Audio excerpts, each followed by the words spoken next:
The Habtoor Group has confirmed Hilton as a partner for its 3 Business Bay hotels. Now, the hotels will be franchised and they will now be managed and operated by Habtoor Group. But what does this mean for the 2 companies? I'm Sarakshi Rai, this is Shishira Srinivas, and you're watching What's Trending on Hotelier Middle East.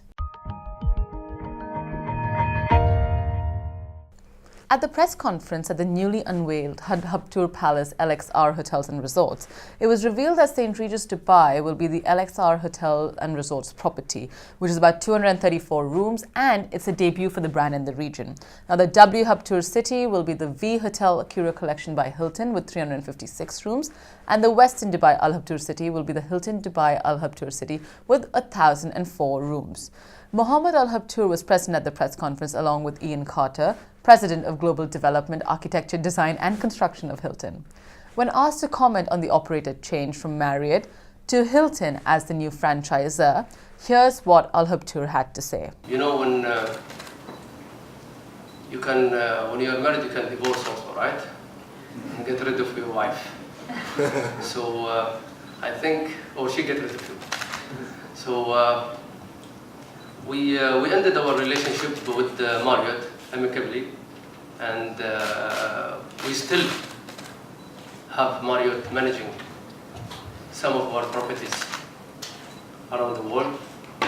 And as you know, we as a Habtoor Group, we own 14 hotels locally and internationally. They are almost divided by half between the giants or the big players in the world, Hilton worldwide and Marriott. We will continue working with everyone. So today, our announcement that we have agreed and signed with Hilton worldwide to manage Al Habtoor City, which is our landmark, our signature properties. And not only for Al Habtoor Group, I think it's for Dubai. First of all, to have a 1,000-room Hilton in this location is phenomenal. So we're extremely pleased that we've reached agreement to franchise the Hilton brand here in this location. Likewise for Curio, of which we now have 50 or so hotels around the world. For the V Hotel to join that family of hotels is again a fabulous addition to the team.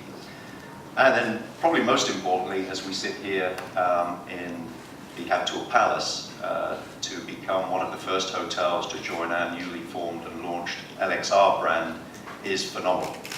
It's, as I was saying to Mohammed earlier, this is really, really important for us. It's really, really important for our brand, and most importantly, it's very important for us as a company that we have this brand representation here in, again, a marquee location. Dubai is still half of or more, it's empty land, so someone will come and build and invest, right? It's very attractive for investors around the world or in the region for people to come and invest. So we cannot stop people from building hotels. But always the success will be is the location, the people who, the owners who will be looking after the building and make sure that it's always up to the standard in terms of service, refurbishment, the facility and the services you're going to provide. Even if you have higher rate, or people will still come to you, even if you charge more, because of what you're providing them. Not what you're providing them of food and beverage and free water or better shampoo and this. No, it's how you receive them and how you look after these people from the time they check in until they check out. So always the best will survive. The best will survive, and the person who will work hard will survive. The agreement to franchise the hotels sees the debut of LXR Hotels and Resorts brand, a brand that was first revealed in 2005 by Blackstone. Carter also added that the new partnership was a team effort and how the teams crammed in a year's worth of effort into just weeks to make this happen on time. So this is pretty interesting to know. Now, Al Habtoor also confirmed at the press conference that only 4 out of the 1,020 employees were replaced and noted that the transition has been smooth so far.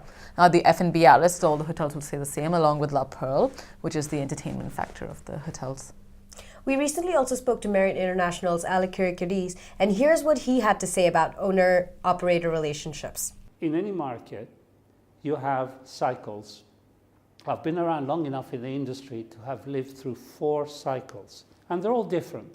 So you have economic cycles, and we can all look back to 2007 to 9 when you had the global economic crunch, which really impacted the industry globally. Then you have, sadly, terrorism or natural event disaster-led cycles. You can all think back to September 11 and the fact that it pretty much hit the New York hospitality market for a good 2 years before that market came back. And then thirdly, you have oversupply cycles, where at any point in time, new supply is such that it puts pressure on the existing market. And right now, the UAE is facing an oversupply trough, but that's just timing. With Expo 2020 coming, we see that correcting itself. The challenge you always have when you go into a cycle is that, of course, our owners, we have to work very closely with us to ride through it. And, you know, it always bottoms out and it always comes back. So the challenge is always to sit down with owners and to work together with our owners to help preserve as much of the bottom line as possible to ride through the cycle until the upside returns. Now, collectively, the 3 hotels offer nearly 1,600 rooms, 18 restaurants and lounges, 2 spas, 34 meeting and banqueting spaces, and 3 ballrooms. So that's a massive amount. Yes. Now, the hotels were previously operated by Marriott International, and they have called the split amicable. Now, that's all for this week. Obviously, we'll keep updating the story as and when we hear more. Stay tuned for more next week. I'm Sakshi Rai. This is Shishir Srinivas, and thanks so much for tuning in this week.